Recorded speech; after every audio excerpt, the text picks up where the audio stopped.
So my CT results came back all clear. I've never read a CT scan, but I read one. I read this one, and it says there's like some nodules that are not worth worrying about. And I'm like, okay, well, any nodule in Chinese medicine is phlegm, and whether it's cancer or not, it doesn't really matter. You can get rid of it by herbs and diet and acupuncture. So I'll be doing that.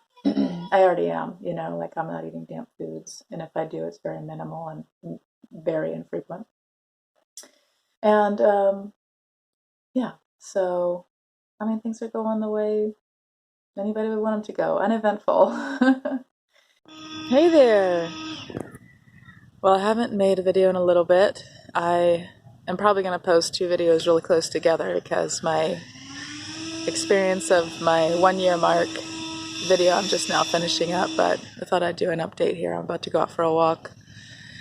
I haven't been walking much. That's only because my commitment has waned.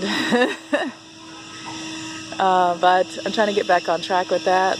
I get distracted, like I wake up and there's so much I want to do, which is how I've lived my life. It's kind of a pattern, and so my old patterns are kind of showing up. And so I'm just trying to maintain my new commitments to create new patterns.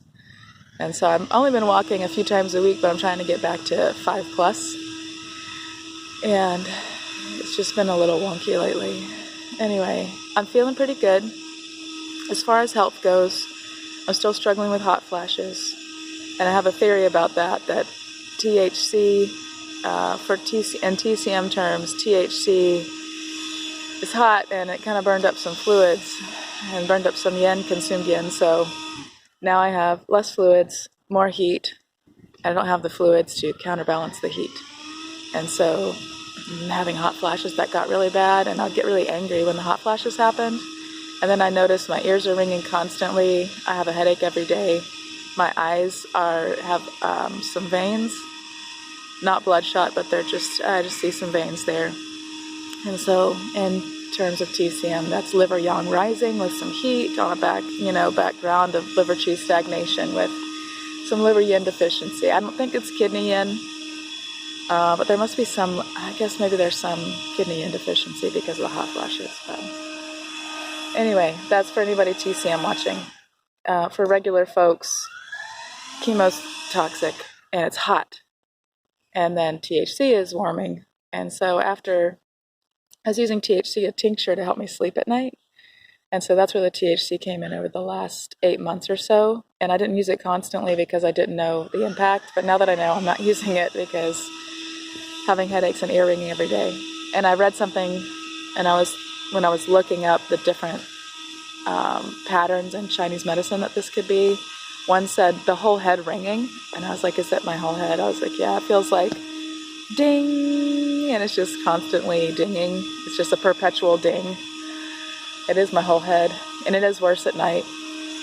So I'm working on that. I'm taking some herbs, and I'm going to have to adjust my herbs a little bit for that, because what I was taking addressed like the small amount of dizziness I was having, but it's not really taking care of the tinnitus, the ear ringing. So there's that. Aside from that, everything's okay. Financially, things are working out okay.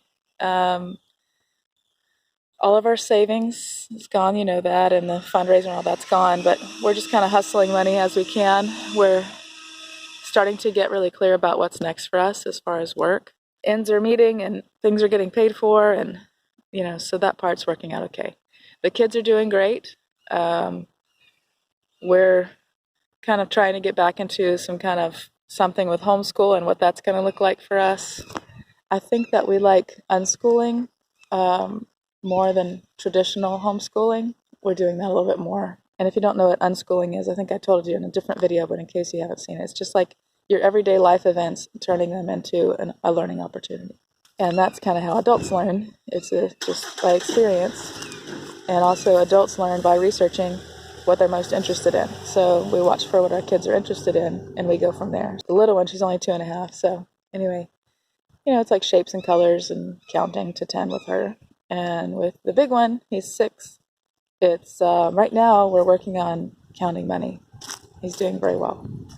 That's the main thing. That's what's going on with the kids. I hope to get a couple of things on video with the little one because there's some cute things that she says. Like when she says, "Who did that?" or "Who did this?" she says, "Who buddy did that? Who buddy?" Oh, it's so cute. So anyway, all right, I'm gonna get my walk in. I'll see you later. Carving pumpkins in Florida is a futile effort. They just rot because of the heat. So we just paint ours. The kids will love it. Oh my gosh. Anyway, so here we are, and I'm in the kitchen. This is a flashback to chemo. How many kitchen experiences do we have together? So I'm doing something new. I've never eaten bitter melon. That's the bitter melon. I've been eating bok choy. That's a blood builder, and this is just orange pepper. But anyway, the bitter flavor in Chinese medicine. Hold on, I'll shut the door. Okay. The bitter flavor in Chinese medicine clears heat. Anyway, I have all this heat. I also have a little dampness. Challenge is getting the dampness out. And even though I'm trying to clear heat, it kind of like hangs out with the dampness. So I am trying to not eat any damp foods, which is hard because I'm Southern American and that's like all we eat. You know, damp foods are dairy, so not really including eggs. Eggs are not actually dairy. Dairy is milk products, and every milk product you can think of is considered damp. The only thing that's a little better is like butter and yogurt. And butter has less actual lactose in milk. It's more fat.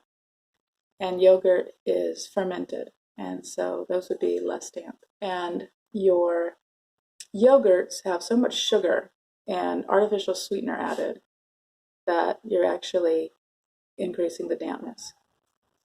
Artificial sweeteners, anything processed, causes dampness because it's not really food, and so it causes like inflammation. And sugar is dampness, so if you eat too much sugar, you build up extra fluids.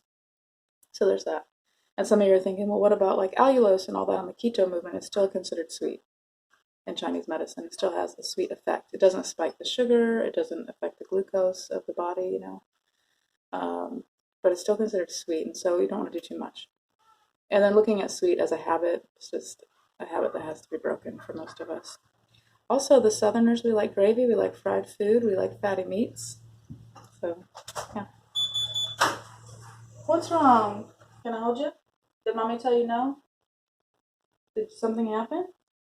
Yeah. What? Me saying to me, I mean, can make pie. You can't make pie? Mm-hmm. Why can't you make pie? Because the trash on it. Oh, like you wanted to make a mud pie? And what trash? The stuff from the trees is on the ground? No. What is it? A trash on the down. Where are you trying to get dirt outside, but from beside the gate? No, come and see. I ate that. Okay. Just made a sweep by her outdoor kitchen in the garage. I'm also made tea eggs for the first time. Tea eggs are so, you do cook them in tea and spices. If you think about like kind of like chai spices, but more savory. So you can't really tell, but a white egg will look brown. And these are brown eggs that look browner. And then I'm gonna, saute this bitter melon, and then I'm gonna probably eat that with mashed potatoes. And I made gluten-free biscuits last night, so I'm not promising that I'm not gonna eat one of those. I guess you might be wondering about Hurricane Ian. There's a pile behind me.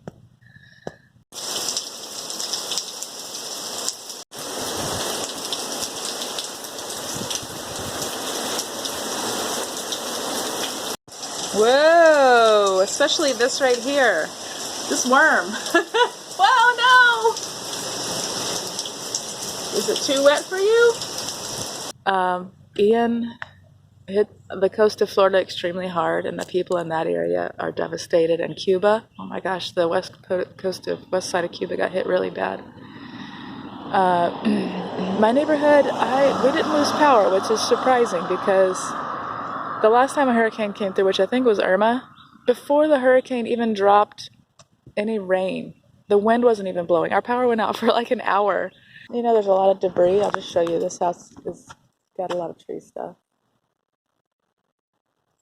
Ian brought cool weather with it. I don't know why that happens with hurricanes. Yeah, it's like at least 10 degrees cooler.